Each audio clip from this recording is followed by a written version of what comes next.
Baruch Hashem, we're here in Petach Tikva, learning the holy teachings of our master Nanach, Nachman.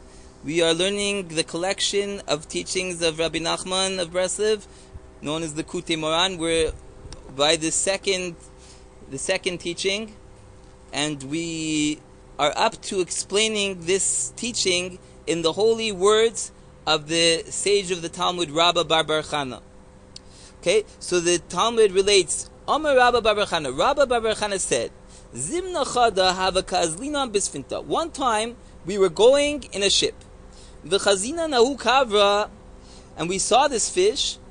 The yasfa le'echol sagabe, that it was settled on it sand on its back.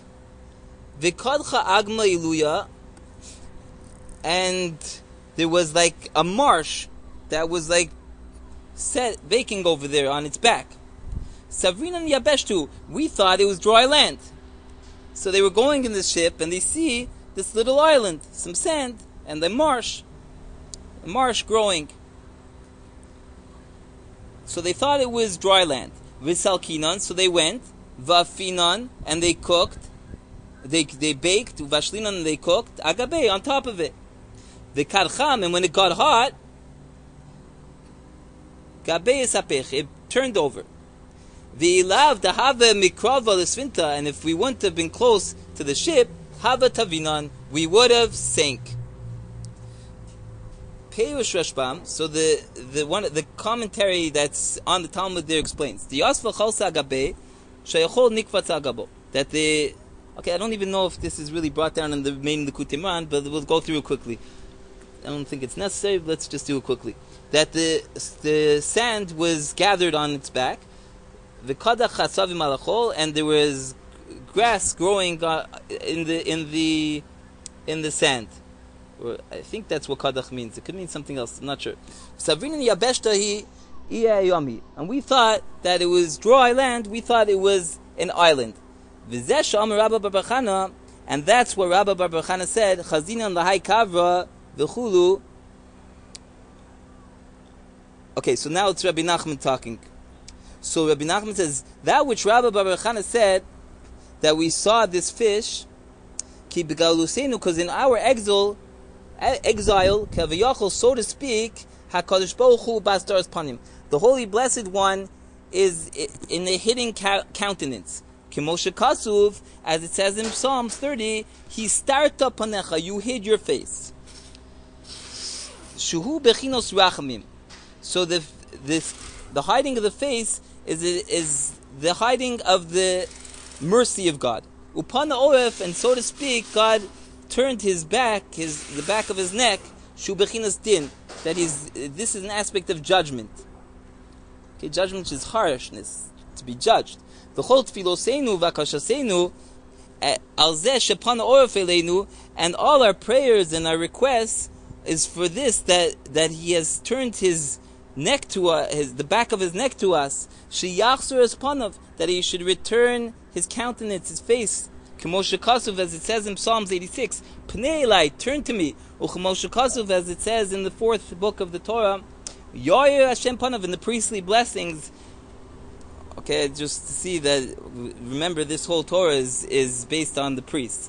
So Rabbi Nachman is bringing in the priestly blessings, that the priests bless us every day, in Israel at least, that God should shine His countenance, His face. Uchshanu roim orach hagolos, and when we see the length of the exile that we're in, and every day we're screaming to God, and we're not completely saved. And there are those from amongst our nation of Jews that make the mistake, God forbid, believe them in their hearts, that all the prayers are for nothing. But in truth, in truth, all the prayers, the righteous ones of each generation, elevate them and bring and set them. They uphold them. They set them up. Moshe Kasuv, as it says, V'yakam Moshe es Mishkan, that Moshe put up the tabernacle. Umaylin kol shaifa v'shaifa, and the righteous ones of the generation, they raise every piece, the duchte, to to its proper place. Ubonim komasa shel Shechina, and they build the stature of the divine presence, ma'at, little by little, ad sheishtalim shiur komasa, until it's perfected and finished, completed the full measurement of its stature, of its composition. Az yavol Mashiach, and then the Mashiach will come. Da Moshe, this is Moshe. V'yashlim Moshe, and will complete it. V'yakim Moshe b'shleimus, and will uphold it in completion. V'zeh perush, and so this is the explanation to what Rabbi Bar Chana said. Chazina lahai kavra, we saw this fish. Hu bechinas tzadik ador. That's the aspect. The fish is the aspect of the righteous one of the generation, Hanikra dog, who is called a fish in the Zohar. Zeh bechinas Moshe Mashiach. This is the aspect of Moshe Mashiach. Diyasvele chalas agabe, that it settled on his back all the sand. This is a hainu atfilos. This is a reference to the prayers sha'anu mispalalim alzeh, that we pray on this. Shekaviyachol pana oref eleinu, that, so to speak, God turned the back of his neck to us. Yasvele, it settled. Okay, so it says that the sand settled on his back. So settled, Yasvele hainu v'yaviu es hamishkan el Moshe. This is an aspect that we bring all the parts of the tabernacle to Moshe. Because it's necessary to bring and to bind the prayers to the tzaddik, the righteous one of the generation. So this is the sand that's settling on the fish, and it's settled on the back on the fish, because this is a reference to this point that all our prayers are trying to get the back counting, to get God to turn. Right now, so to speak, God has his back turned to us. So all our prayers are going towards that idea that we want God to turn his face towards us, so to speak. So this is the element that the sand was settling on the fish, but on the back, because it's all about the back that we want God to turn his face towards us, so to speak. V'kadchi alai agma, and there was this marsh growing on it. So hainu haneshamos habayim atfila. This is the aspect of the souls that come with the prayer. Like we saw before, this is the aspect of the virgins coming with their friends. Because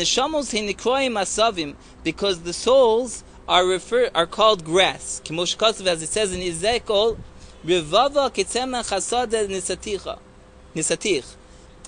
I've set you like the multitudes, or with the life of the growing of the growth of the fields. So the growth of the field, and this verse is an obvious reference to the souls. So you see that the souls are likened to the grass in the fields, the growth of the fields.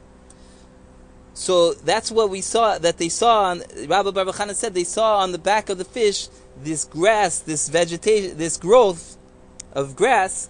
So that's an allusion to the of the souls that come with the prayer. V'savrinan yabeshtuhu, and they thought that it was dry land. Hainu shatfilos einam osim peos. That means to say that they thought that all these prayers were dry. They don't produce fruit. Ava be'emes eino came, but in truth it's not so. Ela salkinan vafinan. In truth, we go and we bake and we cook uvashlinan. Hainu kol atfilos, that is to say that all the prayers salkinan, they go, v'olin, and they rise, v'chol mashim marbim betfila, and all the more that we spend in prayers, nivne ashchina bioser, the divine presence is built more, umechinas atzma, and prepares itself lizivug, for its unification. V'zeh afinun uvashlinan, and this is what it says, that we cooked and we baked. Because these terms of baking and cooking, they are preparations for eating. The Bechina Zivug, which is an aspect of the unification. Like we find that sexual relations is referred to as eating, like it says by Yosef that he only knew the bread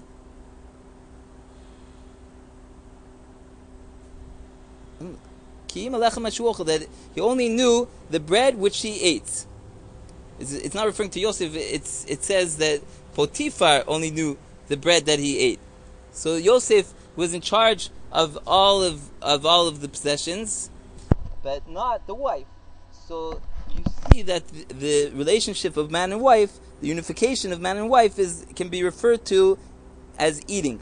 So this is what it said, that they got onto this island. They thought it was dry. They thought that the prayers were not being answered, but in reality, all the prayers were going, and they were baking and cooking, which are preparations for eating, which is a reference to the unification. When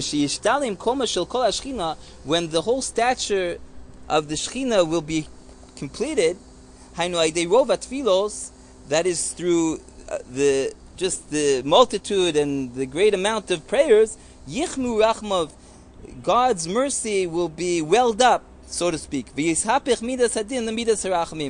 And the attribute of judgment will be turned over to the attribute of mercy. This is what we saw in the story of Rabbi Baruch Han of Zed Karcham. When it becomes hot, so they're baking and cooking, that means all these prayers that are being poured out, which are preparation for the ultimate unification. So when it gets hot, when his mercy, when the divine mercy will be welled up, his back will be turned. And that is to say that the attribute of judgment will be turned over, the midas harachim, to the attribute of mercy. And if we wouldn't have been close to the ship, so what does that mean? That's what they said. If they would have sunk, they would have drowned if they wouldn't have been close to the ship. So Rabbi Nachman explains, "Hainu lemani esezos."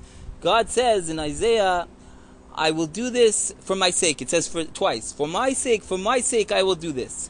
Kedi Isa b'medrash, as it says in the medrash, in the homiletics of the Torah. It says in the verse, "Mi hiktimani v'ashalim lo." Who preceded me, and that I should pay him? Mi asali mezuzah. Who put a mezuzah on the doorpost? Kodim shenasati lo bais. Before I gave him a house. So the Medrash, this homiletics explains that all the things that we do for God, it all starts from what God did for us. No one can beat God to it. God gives us a house, so we do the mitzvah of mezuzah. If God gives us something, so then we try to do the mitzvah regarding to it. But God always comes first. So nimsa shkol ma'asim tovim shelanu. So it comes out that all our good deeds, v'chol atfilos, and all our prayers, hakol meito, it all came from Him. We're only returning part of what He gave us, with the power that He gave us, so we do something good. Ve'ein roi lachshuv l'kabel schar shum davar. And really, it's not proper that we should receive reward for anything. You know, someone gives you $1 million and you give him back 100. You know, so what did you do? Even though it looks that through our prayers and our studying the Torah there will be the redemption, and even still we need His kindness. Through His kindness He will redeem us. If we would not have been close to the ship, this is the aspect of kindness. As our sages of blessed memory said, Hasafanin Ruban Chasidim, that the sailors, most of them are Chasidim. They are righteous people, Chasidim, people of kindness. Because I think it's explained there, because when you're at sea, you really come to see that you're in God's hands. So that this aspect of the story, that if we wouldn't have been close to the ship, meaning if we wouldn't be close to the kindness of God, ilo chazdo, if not for His kindness, tavinon chas shalom, we would have sunk, God forbid, bagalus, in the exile. So even though it's all, Rabbi Nachman built it up that the whole redemption is from our prayers and our Torah learning that's getting impregnated, that's impregnating the prayers, and it's all going bound to the tzaddik ador, to the righteous one of the generation that builds the divine presence until it's time for the actual unification. But ultimately, where does it all start and end? It's not our power of prayer or Torah learning. It's only because we're close to the mercy of God, and it all comes from Him. And that's ultimately what brings the redemption, is the mercy of God. And in the next video, hopefully, Be'ezrat Hashem, we will wrap up this Torah with the verse that Rabbi Nachman actually based the Torah on. Stay tuned to Nanach Nachman.